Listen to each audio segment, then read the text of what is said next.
Բարի լույս։ Շանթի ուղիղ եթերում իր աշխատանքը սկսում է առավոտը շանթումը, այսօր մարտի 5-ն է, մեզ մոտ գարնանային տրամադրություն և գարնանային գույներ։ Միանշանակ։ Այսօր չորեքշաբթի է ու սկսենք օրը թերևս հիշեցնելով, որ այսօր Հայաստանի Հանրապետության Պաշտպանության նախարար ու վարչապետ Վազգեն Սարգսյանի ծննդյան օրն է։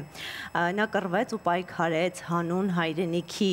ու հենց այսօր Սպարապետի 66-ամյակի օրը նրա պատվին, նրան նվիրված վերջին Սպարապետը ֆիլմի պրեմիերան կլինի։ Այո, և մինչև դուք այդպես կողմնորոշվեք երբեք որոշում գնալ ֆիլմը դիտելու, պրեմիերայից հետո արդեն իհարկե, մենք հիշեցնենք, որ այսօր առաջիկա 2 ժամերի ընթացքում մնալով մեզ հետ, դուք կստանաք դրական էներգիա, հետաքրքիր ինֆորմացիա, քանի որ շատ հետաքրքիր հյուրեր ենք ունենալու։ Հյուրընկալելու ենք Միքայել Ոսկանյանին, ով ունի երգի և տեսահոլովակի պրեմիերա։ Այնպես որ մեր եթերում նույնպես լինելու է պրեմիերա այսօր, բաց չթողնեք։ Այո։ Այսօր հյուրընկալելու ենք նաև Անե Հախվերդյանին ու խոսելու ենք տիեզերական գարնան մասին, այնպես որ ոչ միայն մեր տաղավարում է գարուն եւ մեր երկրում, այլև նաև տիեզերքում, տիեզերական գարուն է, այո։ Այո, այնպես որ հետաքրքիր առաջիկա 2 ժամեր են ձեզ եւ մեզ սպասվում։ Ամեն դեպքում մենք շնորհակալ ենք, որ որոշում եք օրը մեզ հետ սկսել, անցկացնել օրը մեզ հետ։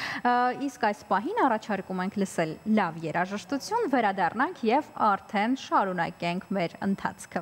Գնացինք։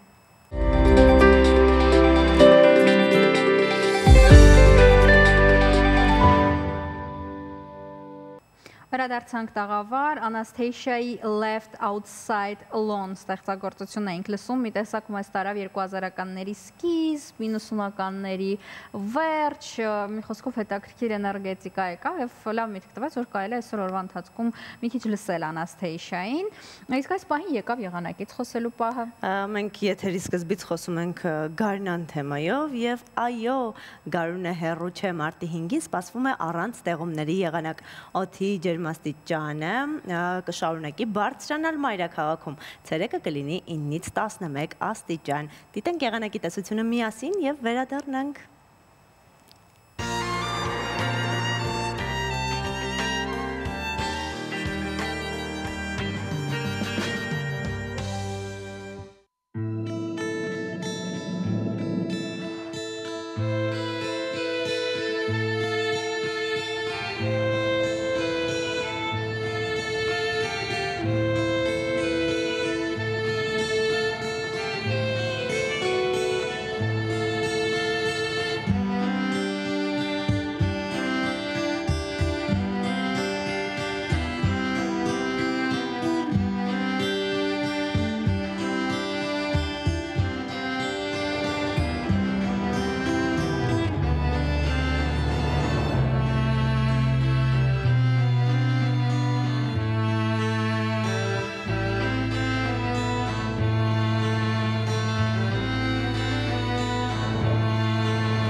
Տեսանք, թե այո, որտեղ ինչ եղանակային պայմաններ են սպասվում ու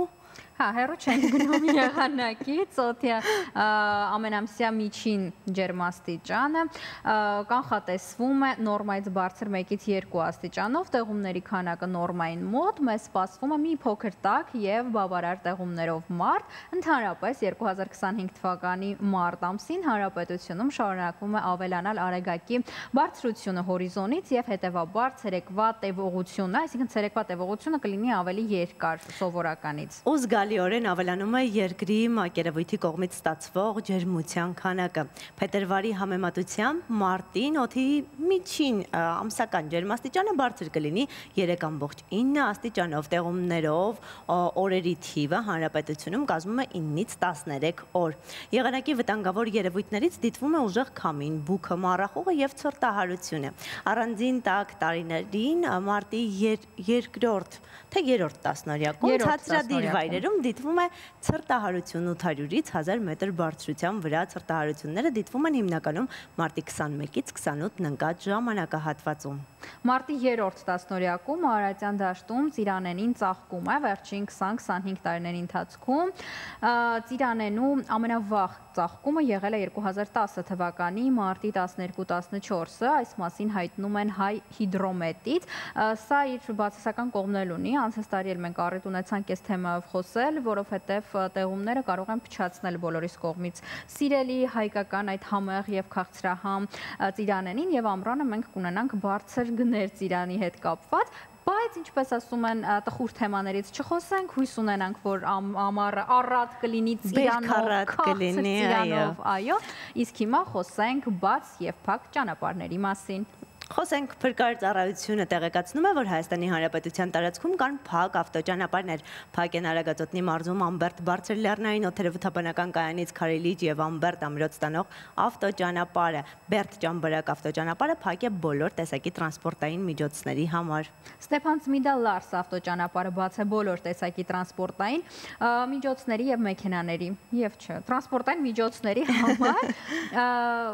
Իսկ հիմա անցնելով արդեն մեծ պահքի թեմային, որի մասին նախորդ շաբաթ առիթ ունեցանք խոսելու,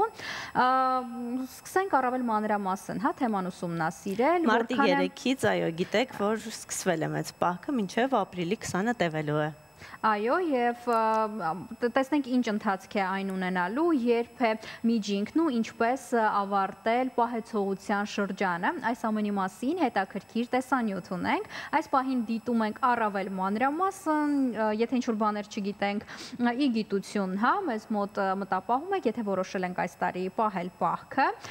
այնպես որ այս պահին մեր գործընկերը ձեզ համար հետաքրքիր տեսանյութ է պատրաստել։ Իդեպ սկսեցիր պահել պահ։ Այո, սկսել ես։ Ոչ։ Դե լավ, ովքեր որ պահք են պահում, նրանց համար հատուկ տեսանյութ գնացինք։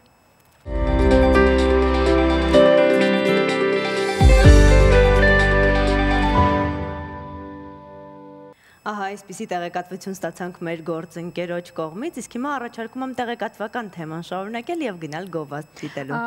Բայց մեծ պահքի հետ կապված ես ասելու բան ունեի, նրանք ովքեր ամբողջ շրջանում չեն կարողանում օրինակ պահել, կարող են վերջին 1 շաբաթը եւս պահել,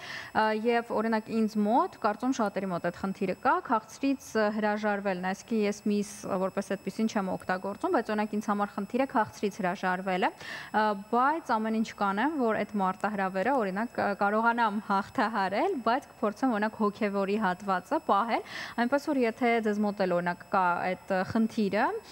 կարող ենք այդպես վերջին մի շաբաթը պահել, իսկ այս ամբողջ ընթացքում ավելի հետևենք հոգևոր կողմին, քանի որ ինչպես նաև նյութում էլ նշվեց, հա, հոգևոր կողմը շատ կարևոր եւ ընդգծված է։ Այո, իսկ այս պահին գնում ենք դիտենք գովազդ, վերադառնանք եւ շարունակենք, ես հույս ունեմ, որ մենք կհյուրընկալենք մեր հյուրին։ Հասցնենք։ Գնացինք գովազդ չանթի եթերում։ Գնացինք։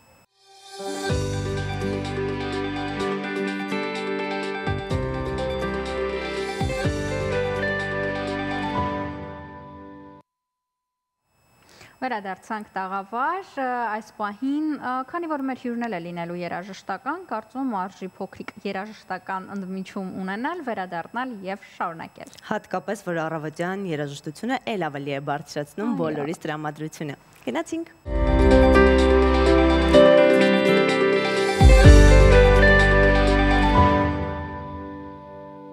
Վերադարձանք տաղավար, երբ ինչպես հաղորդման սկզբում, հա, նշեցինք, այսօր մարտի 5-ն է, Վազգեն Սարգսյանի ծննդյան օրն է եւ մենք այսօր եւս կդիտենք Սպարապետի մասին մեր պատրաստած տեսանյութը։ Հիշեցնենք նաեւ, որ այսօր Սպարապետը կդառնար 66 տարեկան եւ այսօր նրա մասին ֆիլմի պրեմիերա է լինելու։ Դիտենք տեսանյութն ու վերադառնանք։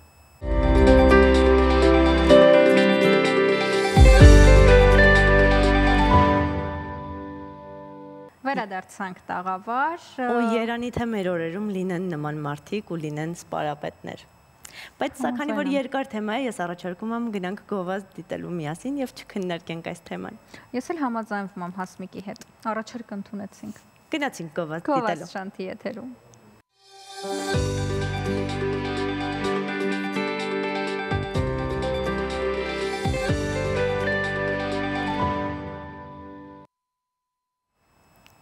Վերադարձանք ու ինչպես խոստացել էինք երաժշտական հյուր ենք ունենալու։ Մեր տաղավարում է թառահար, երգիչ, կոմպոզիտոր եւ գործիքավորող Միքայել Ոսկանյանը։ Բացի այն, որ շատ հաճելի է հյուրընկալել Միքայելին մեր տաղավարում ու զրուցել տարբեր թեմաներով, մենք այսօր այլ առիթ ունենք։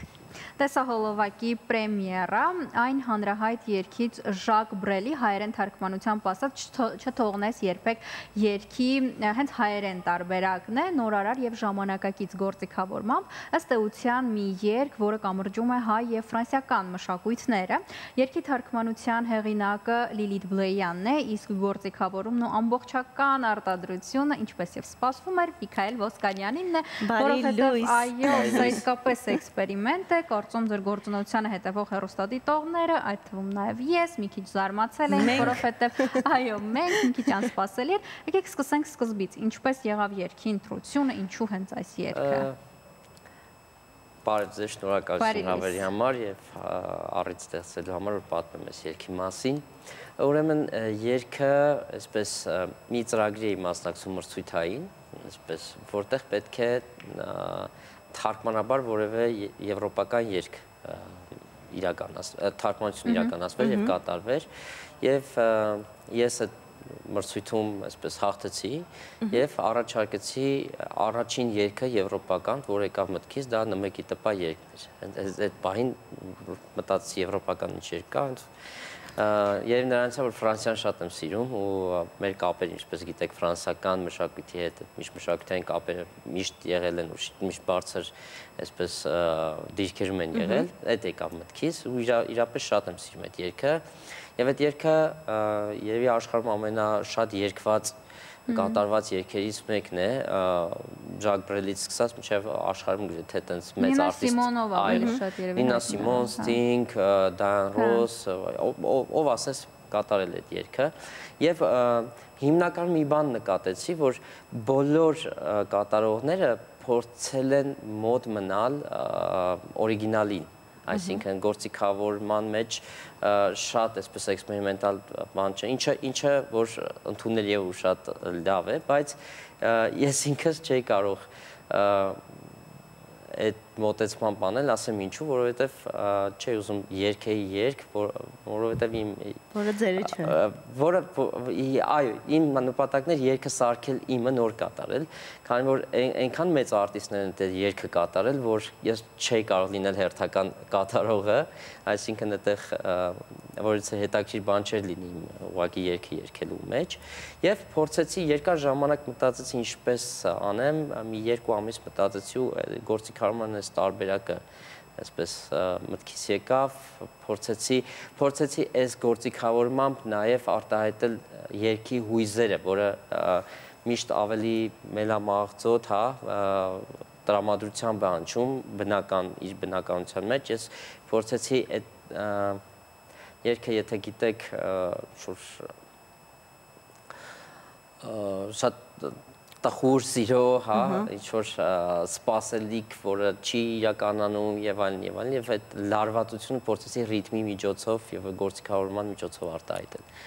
Իսկ ինչպես որոշեցիք տեսահոլովակը նկարել այդ կերպ, որովհետեւ սովորաբար երբ այդպես սիրային պատմություններ են լինում, մենք սովորենք տեսահոլովակում տեսնել որևէ զույգ, բայց ձեր դեպքում ձեր ոճին համապատասխան էր տեսահոլովակը։ Հա, այստեղ չիրականացված սիրո պատմություն է եւ այդ մարդու հերոսի միայնությունը արտահայտելու այդպես կարիքը զգացինք, ասեմ ինչու որոշեց։ Ի սկզբանե չէր նախատեսված, որ այս երգի համար պետքա տեսահոլովակ նկարահանվեր, բայց եթե անկեղծ լինեմ, երգը ես ինքը շատ հավանեցի վերջնարդյունք ինչպես ստացվեց եւ մեր թիմի ժողովրդի միասին որոշեցինք, որ լավ կլինի տեսահոլովակով այսպես ներկայացնենք եւ մեր շատ լավ ընկեր տաղանդաշատ Անդրանիկ Բերբերյանը, երբ որ լսեց, ինքն էլ շատ հավանեց ու այսպես սիրով նկարահանեց այս տեսահոլովակը։ Ես առաջարկում եմ հիմա միասին դիտենք տեսահոլովակը, որպեսզի հասկանանք, թե ինչի մասին ենք խոսում։ Այո, այս պահին տեսահոլովակի պրեմիերա Շանթի եթերում, Միքայել Ոսկանյան, «Չթողնես երբեք», գնացինք։ Չթողնես երբեք, պետք է մոռանալ ժամանակն անցած, ամեն բան մոռանալ օրեր, այն որ վատնեցինք առանց գտնելու, գետ մի պատասխան, այն ժամերն ինչպես հարցերի տարա լուր կրակահերթ, սրտին խնդության, չթողնես երբեք, չթողնես երբեք, չթողնես երբեք։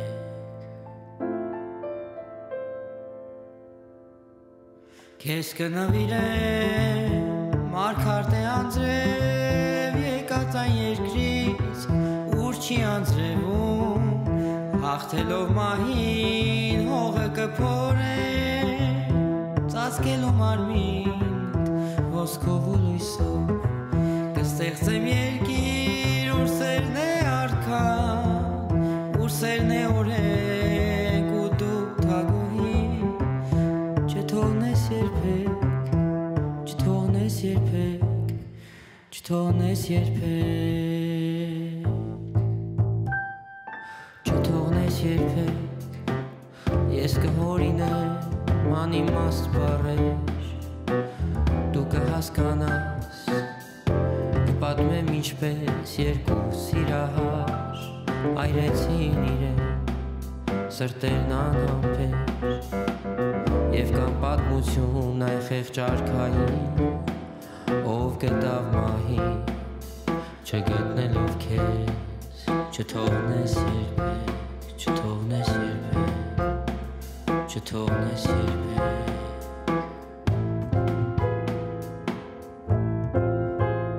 Լինում է հաճախ նորից էջ այդքում, հրավ ու խհի, հորդևում էր ծեր, ու դաշտերն այրված ավելի հարուստ, բերք են նվիրում, քան մի մեղմ ապրի, իսկ երբ երեկոն երկինքն է այրում, ասես հարսանիք, սևի ու կարմիր, չթողնես երբեք, չթողնես երբեք, չթողնես երբեք։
Տեսահոլովակի պրեմիերա իր Շանթի եթերում եւ քանի որ այսպես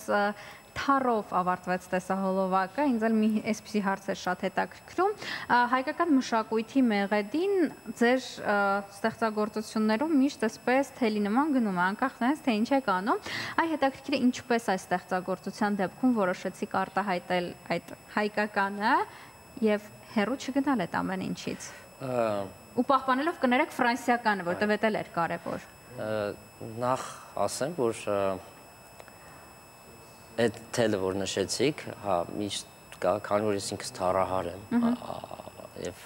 ավելի շատ հայտ բանը իմ գործունեությունը թառի շուրջ ածավալու թառի միջոցով, թառը չէր կարող չլինել այս պարագում, ի սկզբանե չեմ մտածել, որ այս երգի մեջ թառա լինելու, բայց ինքը այնպես եղավ, բերեց հասեց նրան, որ ես եթե ուշադիր ու կնդիրը, եթե կնկատի, վերջին տողերը ես չեմ երգել, երբ որ իդեպ շատ կարևոր տողեր է, դետ որ շանս տվեր, նա ուզում լինել եւ այլն եւ ես եւ դա փորձել եմ արտահայտել թառի նվագի միջոցով, այսինքն կա ինքը,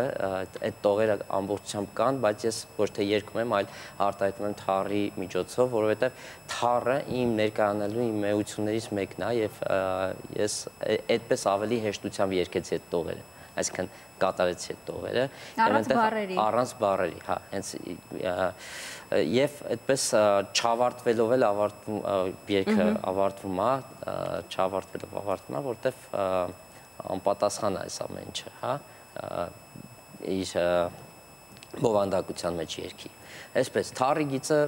փորձում եմ ամեն դեպքում պահել եւ քանի որ երգի թարգմանությունը, երգի կատարումը հայերենով ֆրանսիական երգ ինքը միջ մշակույթային այսպես դրսևորում է եւ այդ երկու մշակույթների այսպես համատեղումը կարծում եմ թառը ամբողջացնում է։ Թառը իսկապես ձեր բոլոր ստեղծագործություններում կա եւ այն կարծես թե ձեր ընկերը լինի, ի սկզբանե երբ դուք փորձում եք տարբեր երաժշտական ոճերում կիրառելի դարձնել այս երաժշտական գործիքը ու հայկականը ներմուծել, լսարանը ինչպես էր արձագանքում։ Դե հիմա բոլորս սովոր ենք, որ գրեթե բոլոր ձեր գործերում կա այն, բայց ի սկզբանե ինչպես էր արձագանքը։ Երբ 15 տարի, 16 տարի առաջ սկսում էի թառը այսպես ոչ ստանդարտ տեղերում նվագել, բան, այստեղ էլ մարդիկ շատ-շատերը չգիտեին այդ գործիքի մասին, չէին ճանաչում եւ 15 տարի հետո փառք Աստծո շատերը արդեն գիտեն այդ գործիքի մասին, այսպես ու հիմա իմ առջև իմ նպատակն միշտ էլ եղել է այս գործիքը իր հայկականությամբ տարածել աշխարհում եւ ճանաչել դարձնել նաեւ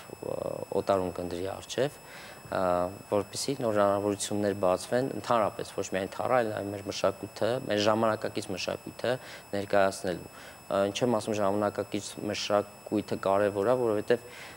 ինչքան որ կարևոր է այդ մշակույթի պահպանությունը, հա, մենք սիրում ենք այս պահպանել մեր հնարավոր շատ լավ է, բայց մենք պետք է աշխատենք նաև այսօր նոր մշակույթ ստեղծենք,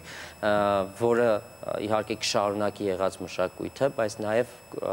կգնա դեպի մեր ապագա սերունդներին ու սերունդներն էլ այս ժամանակներից ցույց տալու բան կունենան։ Կարող ենք ասել, որ սա ամեն դեպքում երաժշտական նոր ուղղություն է ձեզ համար, այս տեսահոլովակն ու երգը, եւ ինչպիսի արձագանքներ եղան, արդյոք միանշանակ ընդունվեց, թե ամեն դեպքում ոչ միանշանակ արձագանքներ կային, ու այս ինչ է կարեղ, այս քոնը չէր էլի, ինչ-որ սենց։ Անկեղծ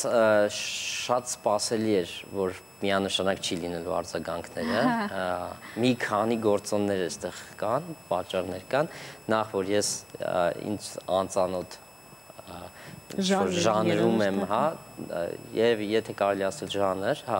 ուրիշ ձև եմ ամեն դեպքում ներկայանում, որը որ նորություն է իմ հանդիսատեսի համար, բայց իմ անձնապես ինձ համար նորություն չի, իրականում ես վաղուց այսպես նախապատրաստում եմ ծրագիր եւ նոր երգեր, որ շուտով կհանրայնացնեմ,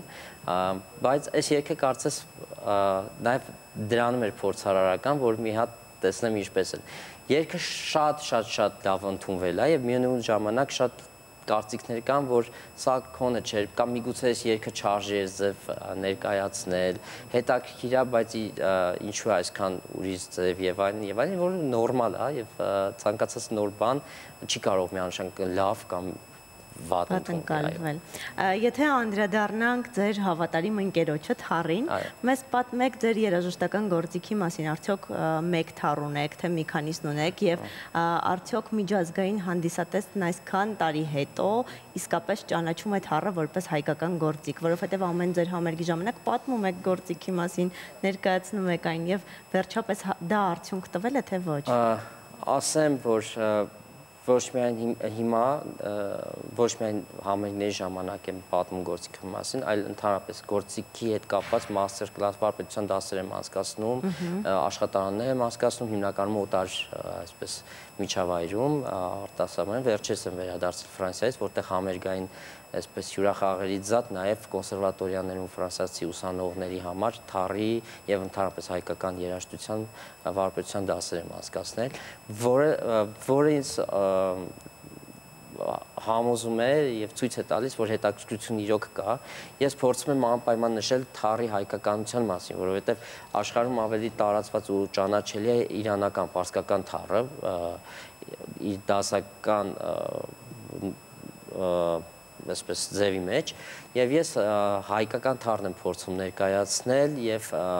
ցույց տալ տարբերությունները իրանական եւ հայկականի, եւ իրականում գործիքի ծագումը այդքան չի կարեւոր, ինչքան գործիքով ինչ ես նվագում եւ ինչ ես ստեղծում այդ գործիքի համար, եւ մենք այսօր, չգիտեմ, ջութակով կարող ենք այնպես հայկական նվագել, որ այդ լսողը ասի սա հայկական երաժշտություն, բովանդակության մասին է խոսքը։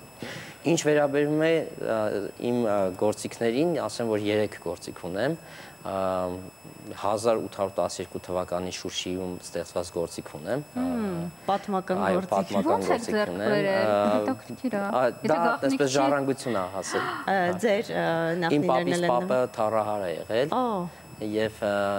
իհարկե այս գործիքը հենց անմիջապես իր հետ չի կապված, բայց այսպես կյանքի բերումով հեսա մի հատ պատմում գործիքներից կվերադառնամ կասեմ դրա մասին։ Ունեմ 1917 թվականի գործիք եւ ունեմ գործիք, որ հիմնականում նվագում եմ այդ գործիքով։ Դա 8 տարի առաջ մեր վերջին թառի վարպետ, պատրաստող վարպետ Ալբերտ Զաքարյանի հետ ստեղծեցինք մի գործիք, որը միակն է իր տեսակով եւ այսպես թառի վերջին մոդիֆիկացված տարբերակն է, այսինքն ավել լարեր կան, ավելի հաստ այսպես գրիֆ ունի, որը որ թույլ է տալիս ժամանակը գից երաժշտության մեջ գործիք ավելի ճկուն լինել եւ այսպես կարելի ասել անձնական բրենդավորված գործիք է դա։ Այսինքն առաջի երկուսը, որի մասին նշեցիք, դրանք գործուն են, թե… Այո, բոլոր գործիքները գործում են։ Ես հենց գիտեք ոնց որ ասում եմ մենակ պահելը լավ չի, որ գործիքը դնում ես միայն պահում ես, ինքը մենակ որպես թանգարանային էքսպոնատ կարող է հետաքրքիր է, բայց կիրառելիությունը կորցնում է, փչանում է։ Գործիքը մնում է գործիք, երբ իրան նվագում ես, ուսում է 500 տարեկան լինի։ Եթե 500 տարի անընդհատ նվագես, ինքը երբեք չի փչանում, հա։ Շատ կա։ Իդեպ նշեմ, որ տեսահոլովակում հենց այդ 1812 թվականի գործիքով եմ նվագել։ Ես հաջող նայելուց ավելի ուշադիր կլինեմ։ Եթե ուշադիր լինեք, այսպես, հա, ինչի իմ թառահար լինել կարծես նախախնամված է եղել, որովհետև երբ որ ես թառ ընտրել եմ որպես երաժշտական գործիք, նույնիսկ գաղափար չեմ ունեցել, որ իմ նախնին թառահար է եղել, եւ դրանց հետո նոր որ ես թառ եմ ընտրել, նոր մեր բարեկամները ասել են, գիտես, պապը թառահար է եղել եւ այլն։ Եվ հետաքրքիր փաստ, հա, ինչի մասին կուզեի ասել, այս երգի հետ կապված հետաքրքիր դեպքեր եղան, այնպես ստացվեց, որ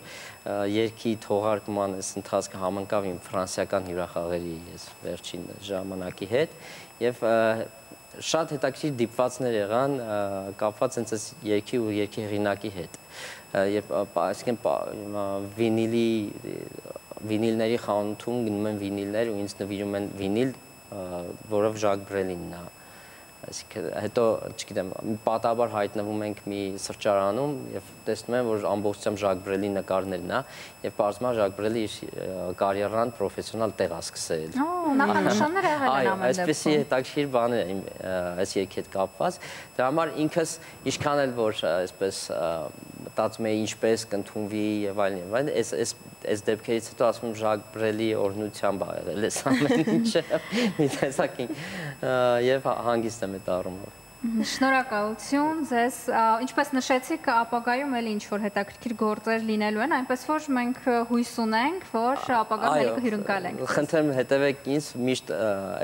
հատկապես այս տարվա համար շատ նորություններ ենք պատրաստել, տարբեր ձևաչափերի։ Իսկ գուցե փակագծեր իսկապես, գուցե մեծ համերգ Հայաստանում, որովհետև Հայաստանում չի եղել կարծես թե մեծ համերգ։ Մեծ համերգ Հայաստանում այսպես շատ դանդաղ է իրականում կլինի, բայց չգիտեմ երբ էս տարի, բայց կլինեն նոր ստեղծագործություններ, ընդ որում որպես կոմպոզիտոր նաև հանդես կգամ կամերային երաժշտության այսպես ձևով, որտեղ այդ այն դեպքն է, որ թառը չկա, այդպես զուտ որպես կոմպոզիտոր եմ հանդես գալիս, շատ չեմ բացում փակագծերը, եւ այդ նախագծի հետ ու այդ երաժշտության հետ կապված նաև միջազգային նորություններ կունենամ։ Իսկ որպես կոմպոզիտոր նաև ֆիլմերի եւ մուլտֆիլմերի վրա եք աշխատում, շարունակվում է այդ գործունեությունը թե ոչ։ Այո, շարունակվի։ Իդեպ անցած տարի 2 անգամ եվրոպական կինոփառատոներում նոմինացվել եմ որպես ֆիլմի կոմպոզիտոր եւ ունեմ 1 մրցանակ։ Շնորհավորում ենք։ Շնորհավորում, որովհետև չենք իմացել։ Եվս մեկ անգամ շնորհակալ ենք առավոտը մեզ հետ այսպես անցկացնելու համար, դրական էներգիաներ փոխանցելու համար։ Մենք միշտ կողմ ենք լավ երաժշտությանը։ Եվ շնորհակալություն հայապահպանության համար, որովհետև մեր մշակույթը պահելը իսկապես բարդ է, բայց դուք դա անում եք պահել, տարածել եւ զարգացնել, նաեւ փոփոխելու միջոցով։ Շնորհակալություն, այս պահին Գովազդ Շանթի եթերում վերադառնալու ենք ու շարունակենք, որովհետև դեռ եթերում ենք լինելու, մնացեք մեզ հետ։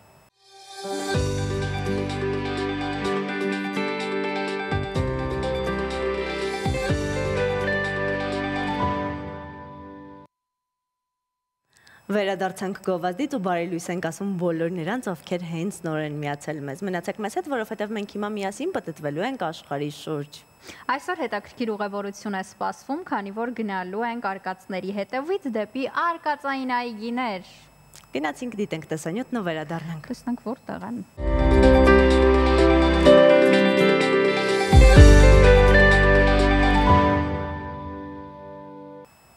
Ահա այսպեսին էր մեր ճանապարհորդությունը, իսկ հիմա ճանապարհորդելու ենք դեպի արկածային գովազդների աշխարհ։ Գնացինք։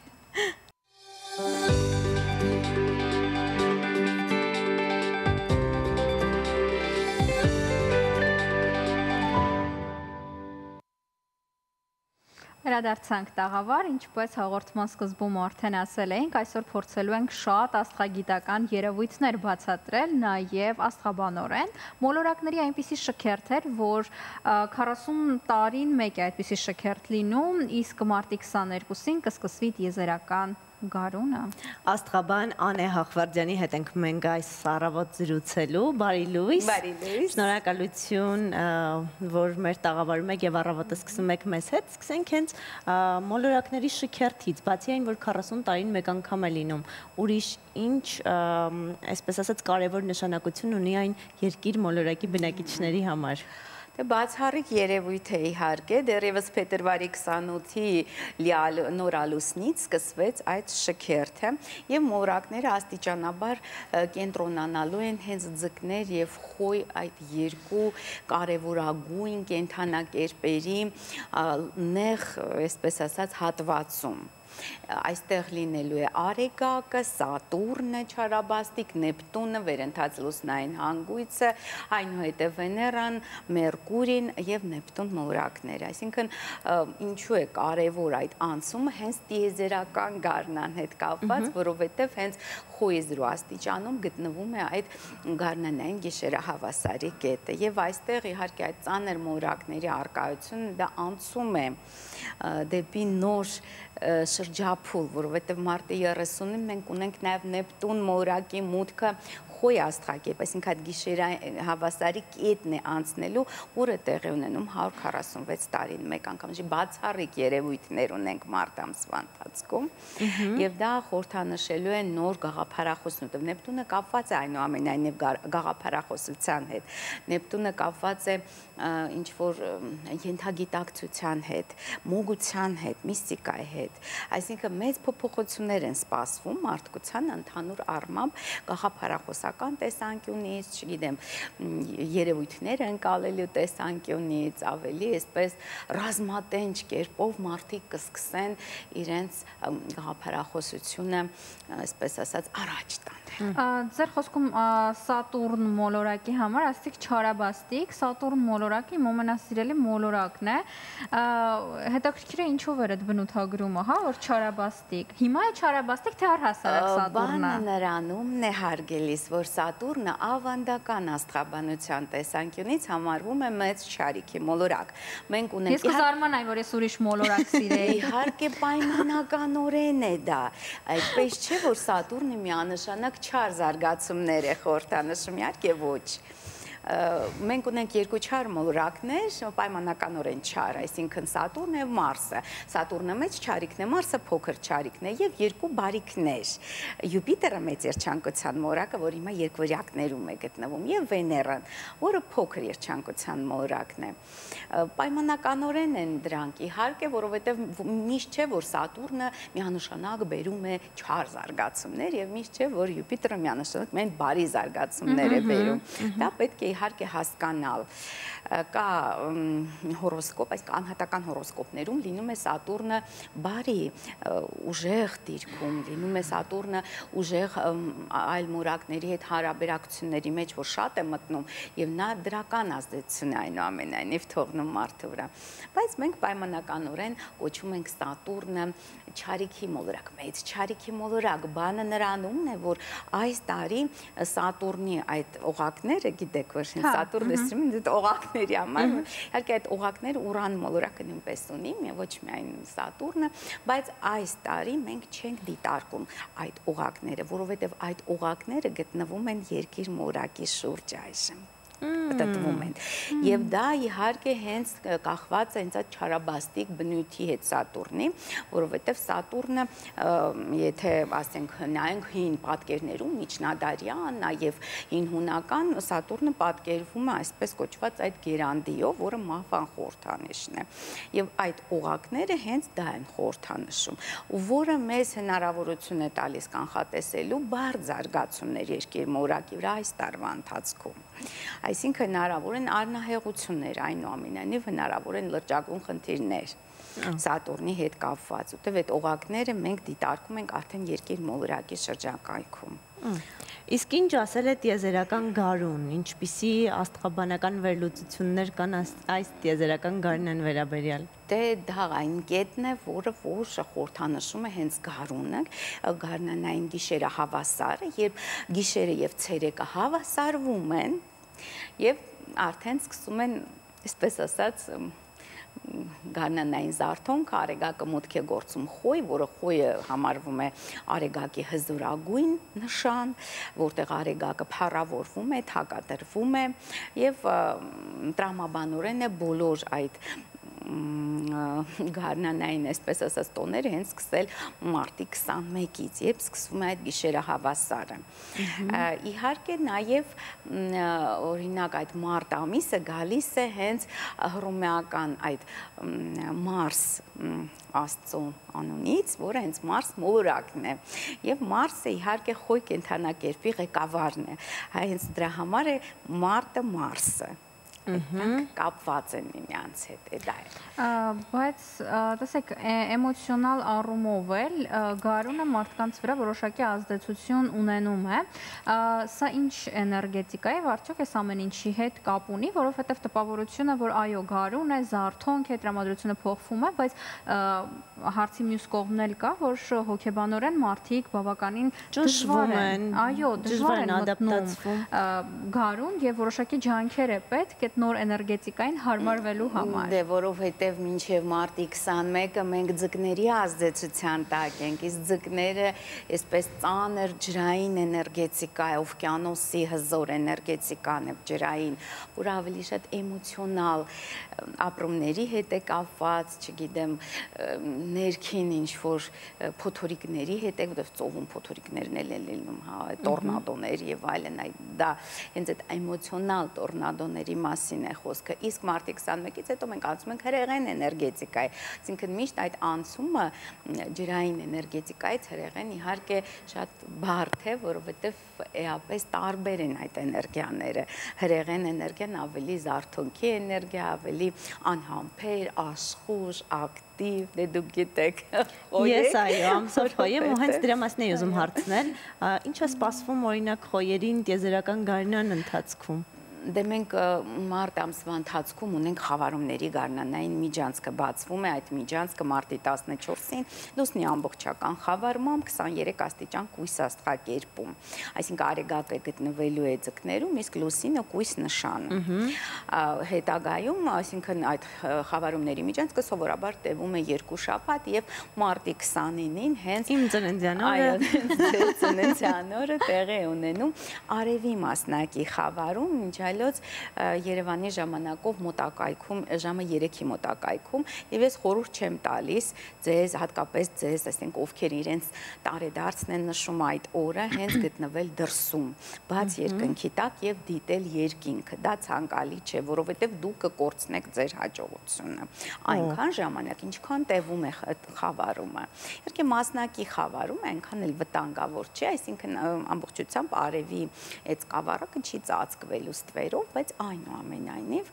ցանկալի է գտնվել փակ ծածկի տակ, այո, ես ֆիքսեմ։ Ինչ կապ, ես չեմ հասկանում անկեղծ, ինչ կապ ունի մեկը մյուսի հետ, այսինքն եթե Հասմիկը վերև նայի իր հաջողությունը կկորցնի, ես մի քիչ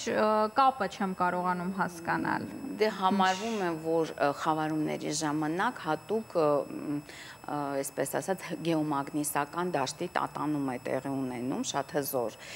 եւ հենց այդ պահին, քանի որ նաեւ ձեր սոլարն է, այսինքն արեգակնային վերադարձ, այսինքն ձեր արեգակը վերադառնում է այն կետը, որտեղ դուք ծնվել եք։ Դա մեծապես ազդում է գալիք տարվա ձեր հաջողության վրա, այսինքն բոլոր այդ 12 օրերը, ինչպես դուք անցկացնեք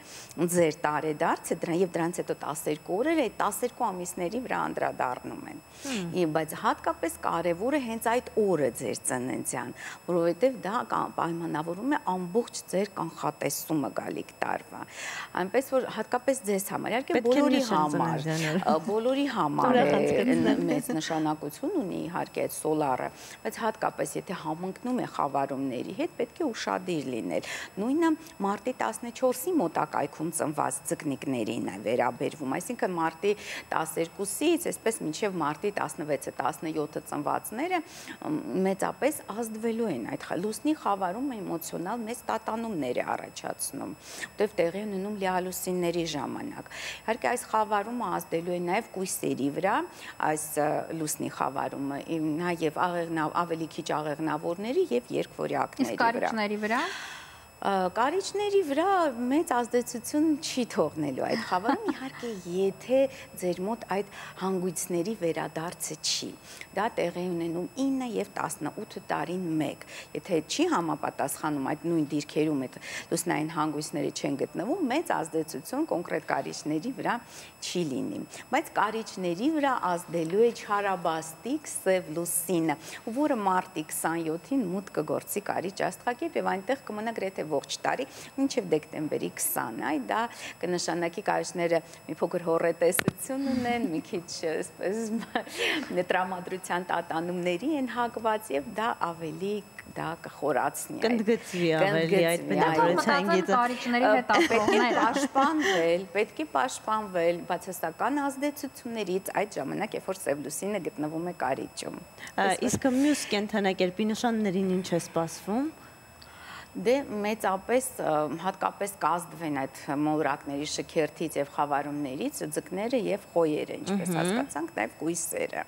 եւ կշերքները, որտեվ դիմացն են գտնվում, կշերքները գտնվում են խոյի դիմաց, իսկ ձկները այդ բանի կույսի դիմաց, դրանց վրա մեծապես կազդի իհարկե այդ խավարումը եւ այդ բոլոր զարգացումները։ Միաժամանակ մարտ ամսվա ընթացքում մենք ունենալու ենք անհատական մոլորակների հետընթաց, որը եւս բացառիկ երևույթ է, այսինքն միաժամանակ երկու մոլորակներ, Մերկուրին եւ Վեներան, խելքի եւ տրամաբանության մոլորակ Մերկուրին եւ սիրո եւ գեղեցկության մոլորակ Վեներան հետ են շարժվելու եւ կրկին խո եւ ձկներ կենթանակերպերի այդ հատվածում են լինելու։ Դա իհարկե տատանումները տրամադրության պայմանավորում է, այսինքն այս ամիս մարտը բավականին մինչև ապրիլի կեսերը շատ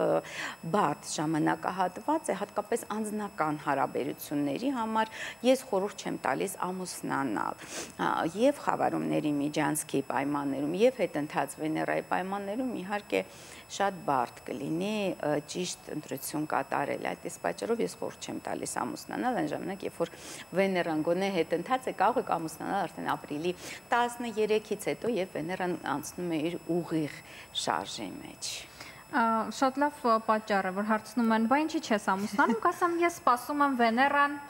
իր Վեներա մոլորակը անցնի իր ուղիղ շարժմանը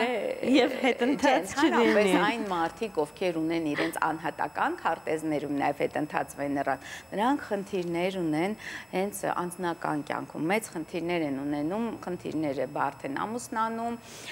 ճիշտ ընտրություն հաճախակի չեն կատարում, չեն կարողանում կողմնորոշվել, ում են սիրում եւ այլն եւ այլն։ Շատ հետաքրքիր է, մեծ, այսպես ասած, խոսակցություններ են լինում այդ Վարդան Ղուկասյանի դատավարության հետ կապված, իմիջիայլոց այդ անձնավորության եւ Վեներան եւ Մերկուրին հետընթաց են շարժվում եւ ես կարծում եմ կարող ենք շարունակել մեր եթերը մոլորակներից խոսել, օրինակ անձեն աչքով ասում էին մոլորակների շքերթը երևում է, դուք տեսել եք։ Դե պետք է երկինքը մաքուր լինի, որ մենք կարողանանք տեսնել, բայց ամենայն դեպս Վեներա մոլորակը շատ լավ երևում է արևմուտքում, կարող եք դիտել անձեն աչքով, շատ պայծառ, շատ վառ երևում է։ Այժմ Վեներան դեռ գտնվում է Խոյ աստղակերպում, մարտի 27-ին նա իր հետընթաց շարժի մեջ կմտնի ձկներ, իհարկե ավելի բարենպաստ է, որ Վեներան ձկներում է, քան որտեղ Վեներան Խոյ նշանում վտարված է, թույլ է, իսկ ձկներում նա փառավորվում է։ Պես որ Վեներան երկու անգամ այս տարի անցնել է իր փառավորման կետով, շատ այսպես հաճելի է։ Բայց այնուհետև նա նորից կվերադառնա Խոյ եւ ապրիլի 13-ին կանգ կառնի։ Միայն հունիսի 6-ին կմտնի Ցուլ աստղակերպ, որտեղ նա իշխում է եւ թագավորում է։ Հայաստանից մեր երկնքից այսպես երևում է Յուպիտեր եւ Սատուրն մոլորակները, այնպես որ եթե հետաքրքրված եք մոլորակներով, կարող եք անձեն աչքով այդ երկու մոլորակները երևում են մեզ մոտ, բայց եթե խոսենք ավելի մանրամասն հենց տիեզերական գարնան մասին, ինչ անել, ինչպես էմոցիոնալ կերպով պատրաստվել, որ չասենք ամբողջությամբ մեզ պաշտպանենք այդ ազդեցությունից, բայց գոնե մասնակ ինչպես կարող ենք մեզ պաշտպանել այդ ազդեցությունից։ Որ մի քիչ թեթև տանենք։ Ազդեցությունները այդպես չի, որ նրանք միանշանակ բացասական են կամ դրական։ Այդ փոփոխությունը, այսինքն ջրային էներգիայի փոփոխությունը եւ հրեղեն էներգիայի իհարկե տրանսֆորմացիան, դա բոլոր հին ժամանակներում նշվում էր իբրև տոն։ Մենք արևելյան երկրներում մինչ այժմ Նովրուզը նշվում է իբրև հենց նոր տարի։ Եվ նրանք այդ ժողովուրդները, նաև պարսիկները եւ մի շարք այլ ժողովուրդներ, նրանք տոնում են իբրև նոր տարի, անցկացնում են ամանորյա արողակարգեր, պաշտպանության, լիության, բարեկեցության ներգրավման հետ կապված։ Դրանք շատ հետաքրքիր են եւ իմիջիայլոց մինչեւ Նովրուզը իրանք ունեն այսպես կոչված տարերքների շաբաթներ, այսինքն ջրի տարերք, հետո գալիս է կրակի տարերքը, հետո հողի տարերքը, օդի տարերքը։ Եվ այդ ամսվա ընթացքում ամեն տարերք մեկ շաբաթ է տևում, անցկացվում են համապատասխան արարողակարգեր, եւ համարվում է, որ այդ տարերքները առավելապես հզոր են լինում։ Եվ իհարկե եւ պաշտպանության հետ կապված եւ երազանքների իրականացման հետ կապված եւ բարեկեցության հետ կապված այդ բոլորը անցկացվում է եւ իհարկե մարդիկ այդ ավելի սահուն են անցնում այդ նոր էներգետիկայի մեջ, բայց քանի որ ժամանակակից արևմտյան մշակույթի մեջ նման բան չկա, իհարկե մարդիկ ավելի շատ հիվանդանում են, հա, այդ ցրտի եւ տաքոսանքների այդ միմյանց հետ միախառնման հետևանքով այդ հիմնականում վիրուսային հիվանդությունները ես խորհուրդ եմ տալիս կրել ամեծիստ։ Ամեծիստ, դա քարի անունն է։ Այո, այս ամեծիստը շատ հաճելի, այսպես գարնանային գույներով քար է, նաև մատանիս է ամեծիստից եւ դուք չեք հիվանդանում։ Դա նպաստում է, եթե անգամ հիվանդանաք, ավելի արագ կանփանքինվեք, օրինակ։ Հետաքրքիր է, իսկապես։ Իհարկե դուք կարելի է նաև անցկացնել զանազան արարողակարգեր, որոնք արդեն իմ աստրոմագիայով թալիսմաններ ալիքում արկա են, եթե հետաքրքրում է մեր հեռուստադիտողներին, անպայման թող անցնեն եւ այդ գարնանային այդ այսպես հաճելի արարողակարգերը անցկացնեն։ Շնորհակալություն զրույցի համար, իսկապես եթե հետաքրքրում է կարող եք ինքներդ փնտրել, գտնել եւ դիտել, իսկ մենք հիշեցնենք, որ մեր հյուրն էր Անե Հախվերդյանը։ Շնորհակալություն։ Ինչ կառաջարկես գնանք կառաջարկեմ այս պահին գնանք տիեզերական գովազդ, ոչ սովորական, տիեզերական գովազդ Շանթի եթերում գնացինք։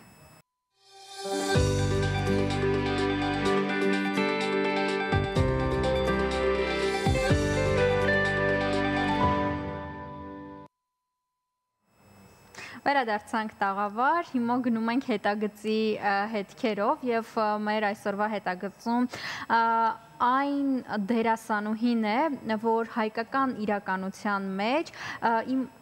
միանշանակ իմ ամենասիրելին է, ես խնդանում եմ իր համար, իր տեսակի համար, իսկապես բացառիկ է, մտքերի համար, այո, խոսելու ենք կարծում շատերը կռահեցին, որ Գալիա Նովենցի մասին։ Եվ իրեն կոչում են հայ կինոյի մայրը, ով իր արվեստով խղճի մարմնացում էր, իսկապես։ Նա իր արվեստով բերում էր խղճի գաղափարը, հայ կնոջ խղճի գաղափարը, ասում էին ժամանակակիցները։ Այսօր գնում ենք Գալիա Նովենցի հետագծով։ Վարեմ, մարեմ։ Գնացինք։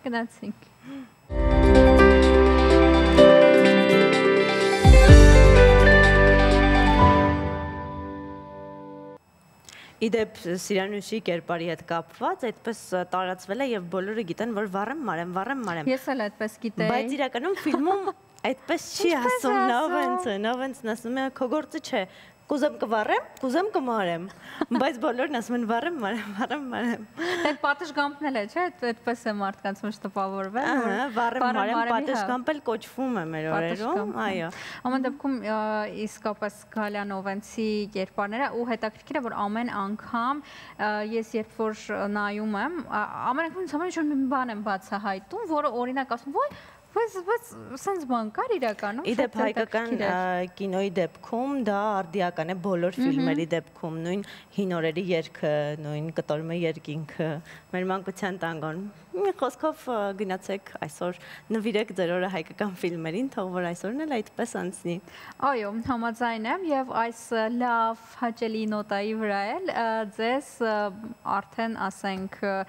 ցտեսություն փորձեցինք ձեր առավոտը ինֆորմատիվ, հետաքրքիր, ժամանցային դարձնել։ Իսկ դուք ունեցեք դրական, հաճելի, գեղեցիկ եւ պրոդուկտիվ աշխատանքային օր։ Մենք ձեզ հրաժեշտ ենք տալիս։ Հաջողություն։ Լավ օր բոլորիդ։